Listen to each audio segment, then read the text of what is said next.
What's up, guys? Welcome back to another episode of Salt and Popper. We're going to continue our Beating the Meta series. This time we're going to take a look at the Mono Red Menace Kuldotha Burn or Kuldotha Red. We're going to take a look at the deck, see what makes it tick, see what's good against it, and what you need to know to beat it in your leagues. So let's get to it.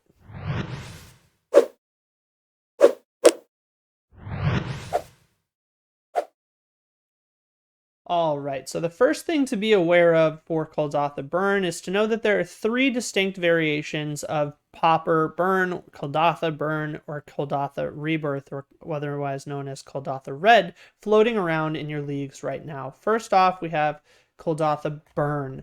This is more of a combo finisher aggro style burn deck. It's running more creatures than the other variants, and then it's running Monastery Swiftspear. It's also running Forge Chanter, Firebrand Archer, and Flame Breather. It's using combo-y cards like Manamorphose. You can either even see some running as combo intensive as Needle Drop, and a couple of Lava Darts. It's really trying to churn through spells on its combo turn, clear the way with Searing Blaze, and get in there with some of these prowess creatures for a very, very quick kill.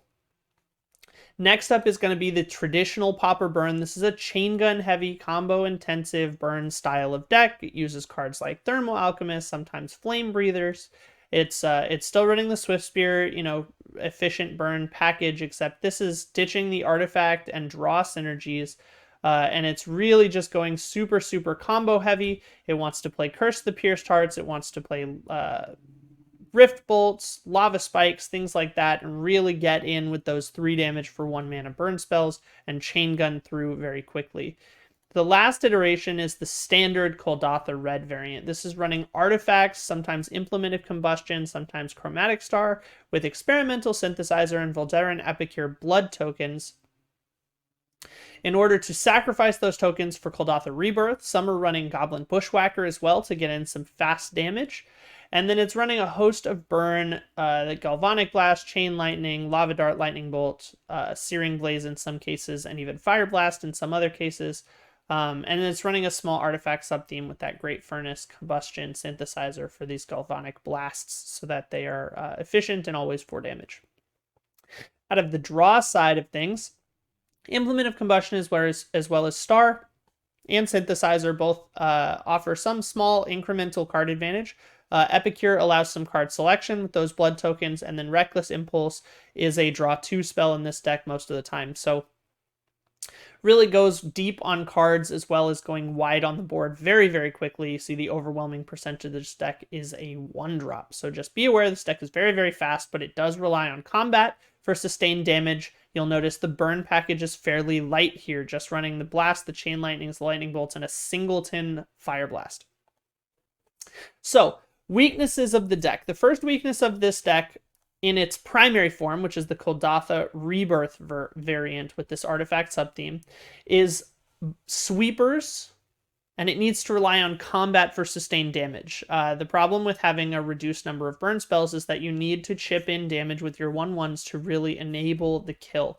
And to that, it's weak to things like Prismatic Strands. It's weak to things like Moment's Peace.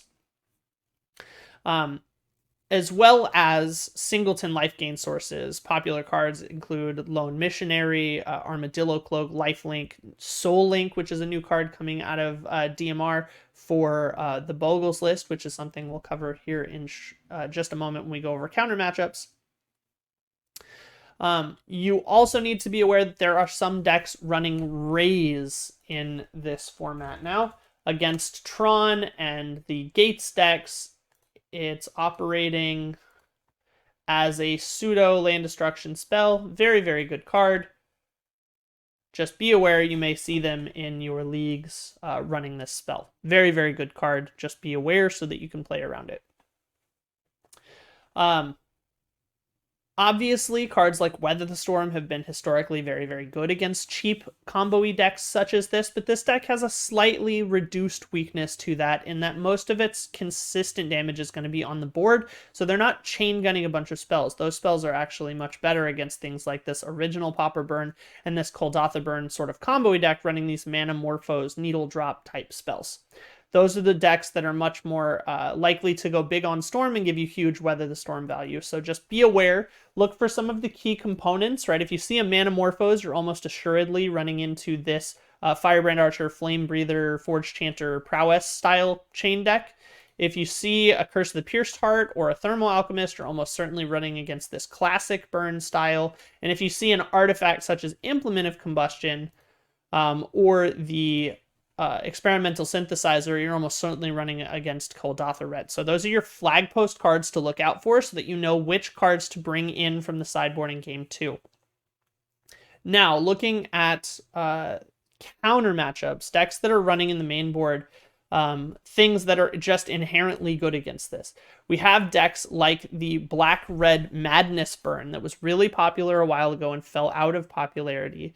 It's slowly starting to come back. We look at the trends on MTG Top 8.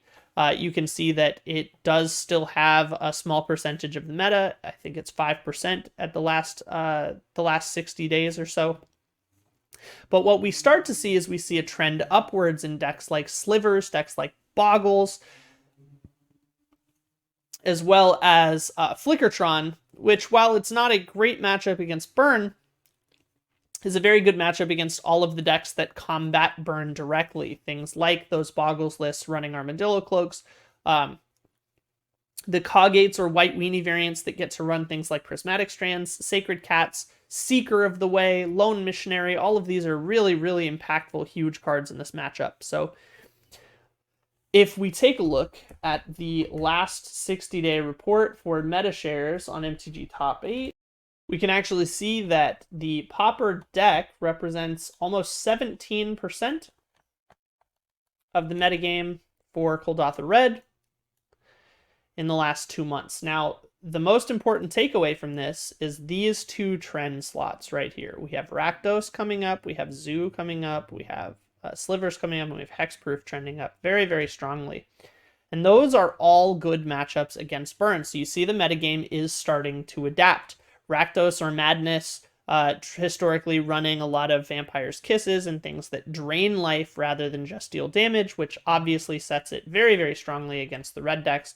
Aura and Hexproof, or otherwise known as Boggles, very, very powerful deck against red because their creatures all have Hexproof, which means they cannot be easily removed by things like Searing Blaze.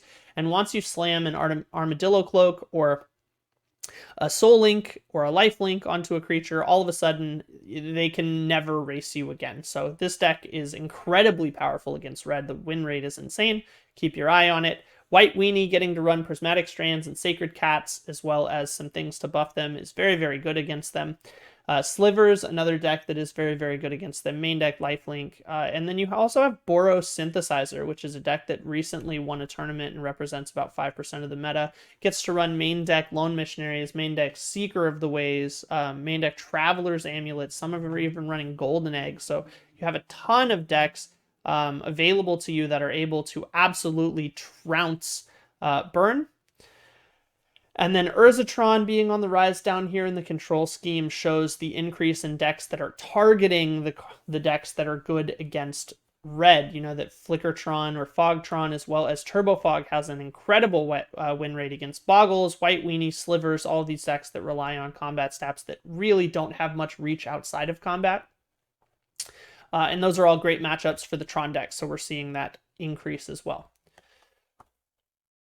Hopefully, this gives you a good idea of what the red deck is trying to do, as well as what decks are successfully targeting red, key cards to play if you're looking to beat them in your leagues, and a little bit of a glimpse into the meta report and the actual percentage of people playing red, so you know how to accurately identify a target top deck. And this is absolutely a great example of a targetable top deck. The deck is very clearly number one in popularity because of its meta share, and it's very easily targeted because it has a clearly defined weakness. Your life total is how it's winning. The majority of these decks are go all-in style decks where they're going to burn a huge percentage of their cards available in order to try to get you to 0 in 1 turn, or over 2 or 3 turns, depending on the style of red deck you're playing against. And if you have some counterplay in that you've got Prismatic Strands, Weather the Storm, Lifelink, things that can start to take you out of range, even such things as Unexpected Fangs coming from Affinity. You have a huge edge in those matchups. You just have to very aggressively mulligan for the key components. Keeping an okay hand with any deck that has tapped lands is not good enough against red. You have to aggressively mulligan. You have to very cleanly identify which type of red deck you're up against, and then bring in the cards best against it.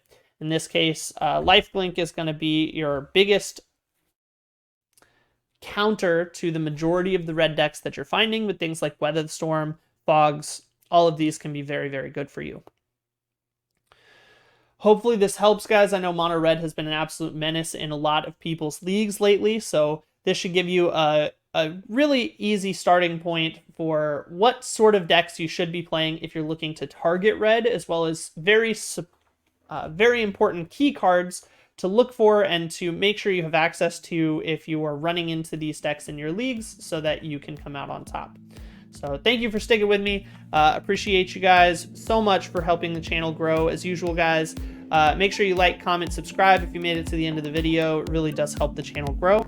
As usual, guys, goodbye forever, unless I see you next time. Peace.